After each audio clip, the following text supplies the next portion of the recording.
Jama'a masu kallon mu barkanmu da sake saduwa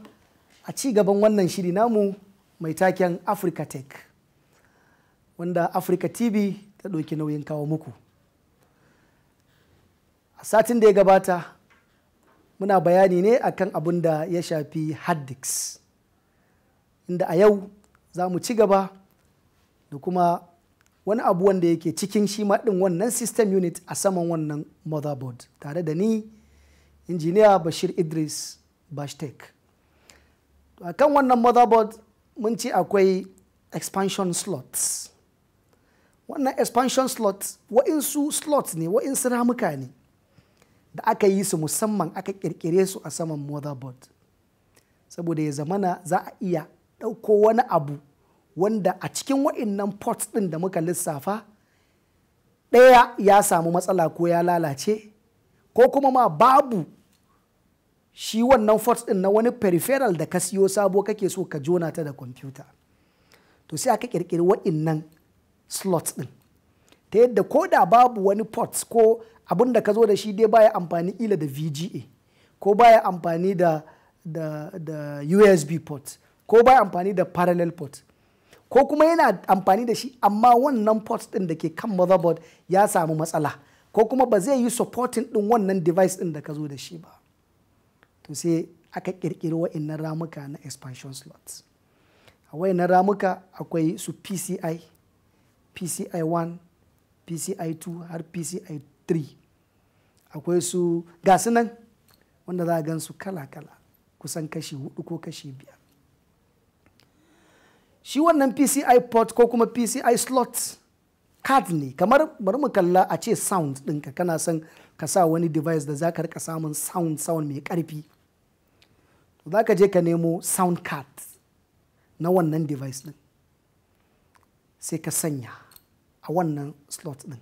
maimakon a ce ai tunda motherboard bai zo da inda za ka sa sound ba don haka sai dai wannan peripheral ɗin da ka siyo ya tafi ko kuma sound ɗin da kake nema sai dai ka yi haƙuri ka yi amfani da kwamfutan nan da halinta. Sai aka yi wa'innan ramukan saboda ya zamana za ka iya ka siyo wannan particular device ɗin ko kuma wannan card ɗin ka sa ko VGA ɗinka, shi wannan VGA port ɗin naka sai zama ya samu matsala, kwamfutar ka ya zama ko da ka jona ramin ya girgide ya lalace, maimakon ka yadda motherboard ɗin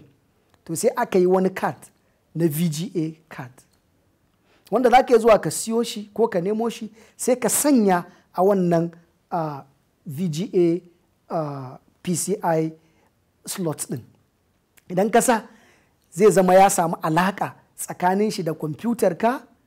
da kuma wannan sabon abun da ka sanya. Daga zara ka jona za ka ci gaba da amfani da kwamfutar ka. To wannan shine hikimar da aka yi yasa aka yi wa'innan slots ɗin, wa'innan ramukar. Sannan kuma sounds ɗin nan mafi akasari za ka ga akwai a bayan output da input port ɗinka akwai wasu ramuka ƙanana guda 3. Wa'innan ramukan na sound ne, na murya ne, amma da dama ba sa gane ina ne ya kamata ma su sa speaker ɗinsu, ina ne ya kamata su sa microphone ko kuma ma menene ma'anar wa'innan ramukan. To ramukan nan za ka gan su guda 3. Za ka ga ɗaya yana da alama ta ja, ɗaya yana da alama ta blue ko green, ɗaya kuma yana da alama ta yellow. To shi wannan mai alama ta ja amfaninsa shine ka shigarwa da kwamfuta da saƙo da sound, mana idan ka yi haka da mic ɗinka ya zama kana ɗaukan magana yana shiga zuwa ga kwamfuta. A nan kaga mic ɗinka ya zama input device yana shigarwa da kwamfuta da saƙo kamar yadda muke bayani a baya. Sannan wannan blue ɗin ko kuma wannan green ɗin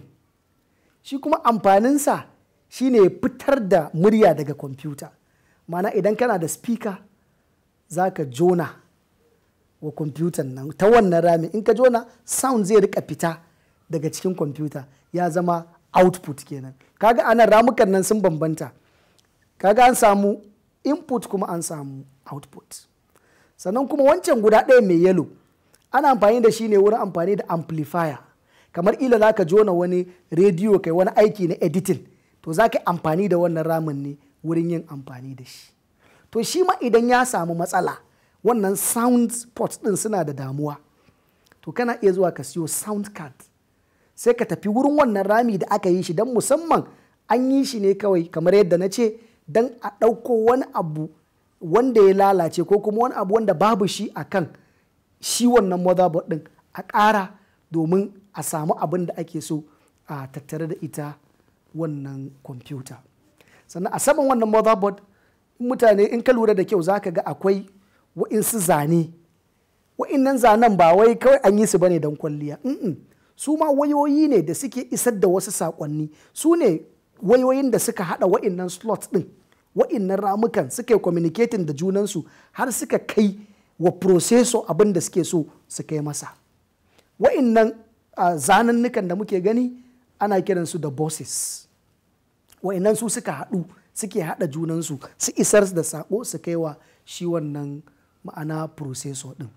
So wannan da abubuwa da dama da suke kan motherboard wanda su ne suka haɗu kamar yadda a cikin mutum akwai abubuwa da yawa wanda su suka haɗu hanji kaza kaza suka zama abu da za su iya su sanya wa'innan gaɓoɓin har su yi aikin da suke iya su yi. Sannan kuma dukkanin wani abu da ya samu na matsala a kwamfuta processor ka yana sani, saboda processor ka yana da alaƙa da wannan abu. Kamar yadda duk lokacin da wani abu ya same ka a jiki kwakwalwarka tana gaya maka cewa abu kaza, in aka tsungule ka a nan to kwakwalwarka ne take gaya maka cewa fa an taba ka a wuri kaza. To haka shi ma processor duk wani abu da zai samu wani tangarda to za a ga processor nan yana sani.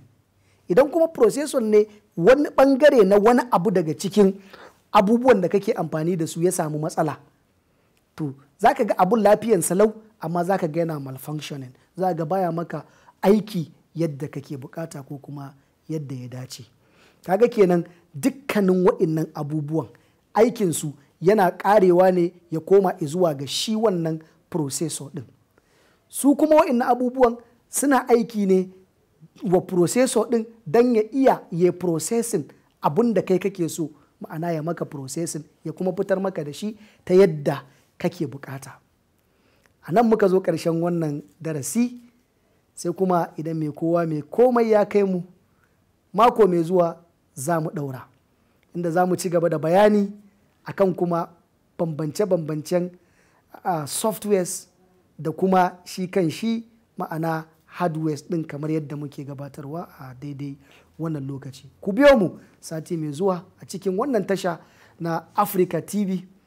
a cikin wannan shiri mai suna Africa Tech. Bisalam.